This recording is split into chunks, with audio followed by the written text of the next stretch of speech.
Kumusta mga kapatid? Ngayong araw, bumuso ang mga balita mula sa kampo ng Lakers hanggang sa maugong na trade rumors na kinasasangkutan ni na Anthony Davis at Jonathan Kuminga. Ayon sa mga ulat mula kay Shams Charania, Miami Herald at iba pang insiders, mukhang nagkakaubusan na ng pasensya sa free agency habang hinihintay ang desisyon ni LeBron James. Himayin natin kung paano nabuo ang roster ng LA at kung bakit tila naging mailap ang swerte para sa ilang superstar. Unahin natin ang balita sa Los Angeles. Kompleto ng lineup ng Lakers matapos silang papirmahin si Kyrie Williams sa isang one-year contract. Ang 6'9 forward na galing sa Brooklyn ay nag-average last season ng 10 points at 2 rebounds. Ayon sa mga source, matagal na si Williams sa radar ni Rob Pelinka dahil pasok ito sa requirement na bata at dating teammate pa ni LeBron James. Bagamat 2.8 million ang pirmahan, 2.4 million lang ang magkakount sa salary cap dahil sa gipit na sitwasyon ng Lakers sa financial. Dahil sa pagkuha kay Williams, tila tuluyan ang nawala sa mesa ang $10 million per year offer para kay Jonathan Kuminga. Ngayon, dako tayo kay Jonathan Kuminga. Ayon sa kanyang agent, maghihintay daw sila ng desisyon ni LeBron James bago pumili ng team, isang galaw na pang superstar. Pero ang realidad, mukhang matutulad si Kuminga sa sitwasyon ni Christian Wood noon wala pang team na gustong kumuha dahil sa usapin ng ugali at fit. Mula namang i-wave siya ng Atlanta Hawks, itinapon na lang ang kanyang value. Sa kasalukuyan, loaded ng roster ng Bucks at Cavaliers kaya nag-sign and trade na lang ang tanging pag-asa niya.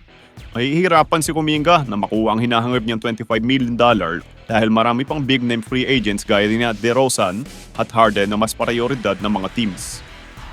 Marami ang nagtatanong kung paano makukuha ng Miami si Klay Thompson o ng Warriors si Anthony Davis. Sa kaso ng Miami, virtually imposible itong makuha via trade. Ang taming option lang ay kung iba-buyout ng Dallas ang $17 million na kontrata ni Klay, bagay na hindi pa naman hinihiling ng player sa ngayon. Sa Golden State naman, kinuha nila si Frank Vogel bilang associate head coach para akitin si LeBron. Pero ang mas malaking usapan ay ang potential trade package para kay Anthony Davis na nasa Wizard na ngayon. Ayon kay Evan Sideri, nag-offer ang Warriors ng 4 na first-round picks kasama sina Jimmy Butler at Kristaps Porzingis kapalit ni Anthony Davis. Bagamat ginigibit ng Wizard ang Warriors sa asset, sinabi ni Rich Paul na nananatiling committed si Anthony Davis sa Wizard sa ngayon.